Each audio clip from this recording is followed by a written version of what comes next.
1959. How y'all doing? I'm doing good. I'm clear-headed. Thinking about my trip. I've come to some new revelations, that here lately I've been getting way too caught up in the spiritual aspect and forgetting about the physical aspect of my adventures. I know I've been caught up in the part of it where in my adventures I took a trip to the afterlife. Okay, I've been all caught up in that. But that's not the important thing right now for me, because that's over with. That's done. And I've got to quit trying to relay anything about that to you. What I need to do is tell you what physically happened, but even it is,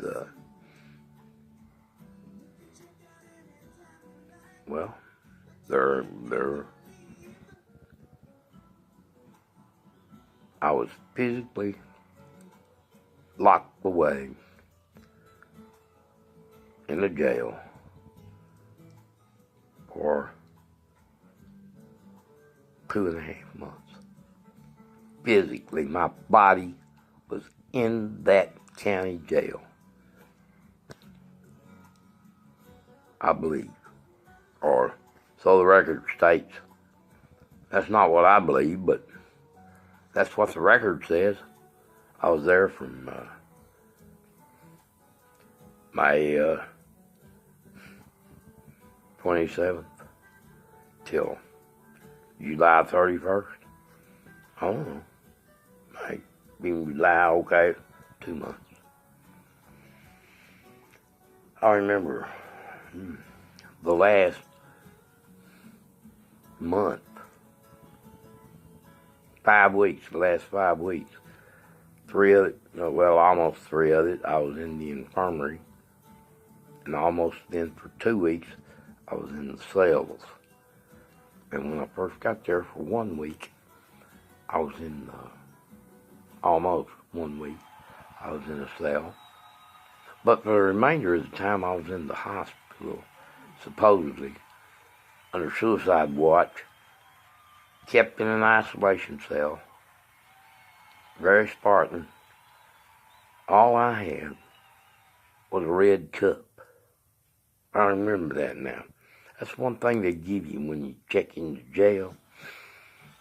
I forget all about the jail part of it. I get so caught up in the, the astrological aspects of it, because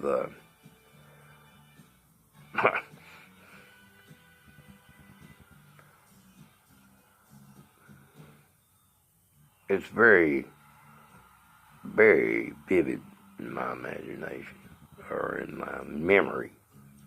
Okay, imagination, whichever one. They're one and the same. Because I remember the physical part being the confinement, but I don't, my time was just not spent there waiting. I was physically active, and my mind was racing. My gosh, I was a spirit, an alien, and this body was in a holding cell, being abused with the conditions of the cell. That's all I can tell you. My intelligence was in the beyond. I was in a spacecraft. I was traveling eventually, I was in a eternal bliss condition. But then I would return to my physical form and treated aboard the craft, and in the hospital. I don't have the records, the medical records out of the hospital. I do have the records of the time I was in the infirmary. I was in there for, let's see, from, I forget the exact date. I got it on a piece of paper here. It shows when I was checked into the infirmary. Let's see, I was arrested on the 27th of May. And when I checked into the infirmary, I remember they took my possessions away, you know, what I had. And I had been dragged and beaten and pulled through the corridors of the jail because I couldn't walk, put in isolation, roughed up big time. And all I had on when I arrived at the hospital, because they take it away from you and put you in a gown, was a pair of boxer shorts, a sock, and a red cup. I was clinging to that red cup. That was very important. If you didn't have that red cup, you couldn't get nothing to drink. You couldn't really get nothing to eat. You had to have that red cup. They give it to you when you check into jail. Very important. And when I came back, I didn't have my red cup. I was in the infirmary and a colored fella there gave me a red cup. No, wait a minute. We didn't have to have them in the infirmary. That's right. My red cup was put into the property locker with my teeth and my glasses. I thought. And when I got back, and I was in the infirmary, didn't have to have a red cup. But when I got put back into the cell with the population, I didn't have a red cup. So, a guy gave me one, an extra one he had pilfered or stashed somehow, or somebody got it to him for me. That's all I can say. How there happened to be an extra red cup in that 8-man pod that they put me in, I don't know. But I'm going to tell you something. Them guards down there at that jailhouse, they knew. Maybe not the guards. Maybe they didn't know. But I think the prisoner knew. Everybody knew why I was there. Maybe they didn't know, but I mean, it was the circumstances. Everything just clicked as far as my survival in that jail. Them last 2 weeks I was in the population in the 8-man cell, I was so sick and hurting so bad. Them other guys took pity on my ass, man. They felt sorry for me. They tried to help me all they could. All I could do was lay on the fucking floor and, in pain, really. And I'd try to, I couldn't even open my door when the buzzer would go off. You had to slide your door. I couldn't do it. I couldn't do it. I didn't have enough strength, and my injuries were still hurting so bad I couldn't shove the fucking door open. And I had all this commissary I'd bought before I don't know how I got it. I bought it the first time I was in the jail. No? No.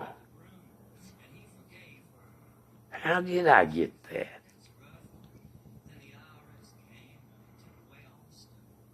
My commissary. I had a bunch of snacks. Somehow I'd bought them before they put me in the hospital. I told them guys in the cell, I mean, you know, help me out. I mean, you're helping me out. No, I will.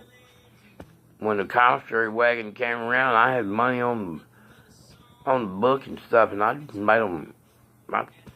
I bought a bunch of shit off the commissary. And when I went in the hospital, they went in there and gathered up all my stuff and put it in a locker. Because, yeah, that's what happened. That's what happened.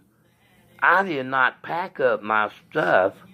I was in that cell for 4 or 5 days before they took me to the hospital. Yeah, I was hurt.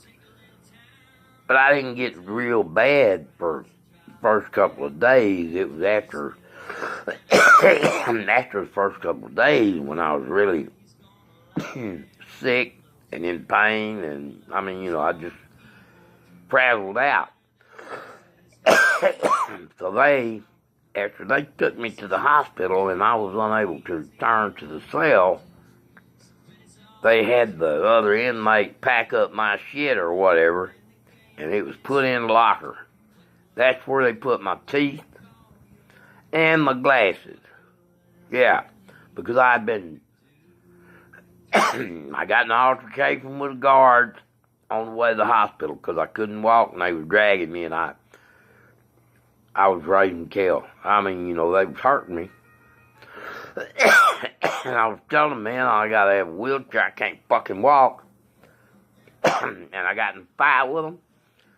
And they hit me so hard till I lost my teeth.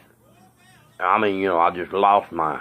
Well, they knocked them out of my fucking mouth, what happened, on my way to the hospital. And so, when that happened, instead of taking me on down to the hospital, they put me in the fucking isolation cell. I remember now. Boy, it's hard to sort everything out. Hard. But going through my paperwork here and getting the dates and the organization and everything makes it easier. My head is finally, I'm getting back to where I'm able to think. Yeah. I've been on so many pills for so long, trying to comply with everything till I don't know if I'm ever going to think straight again. That medicine they gave me and stuff, you know. It changed my brain. Everything is... my brain is not the same as when I went in that place. And my children want me to keep taking this medication, but it's not helping me to get over what happened. I mean, all it's doing is keeping me confused. You know, I cannot get it straight in my head. And that's what I got to do. Because I ain't never going to just, you know, be la, la, la, la. I can't. It's too late for that. I mean, no, sir. No, sir. What I saw is as real to me as when you get up in the morning, you get in that shower, you pour yourself a cup of coffee. Well, by God, that's the way it happened. Just like that. I mean, I was there in that goddamn cell until I escaped. I don't know how I escaped. I do know how I escaped, but you won't believe it, so I'm not even going to mention it. No, never mind.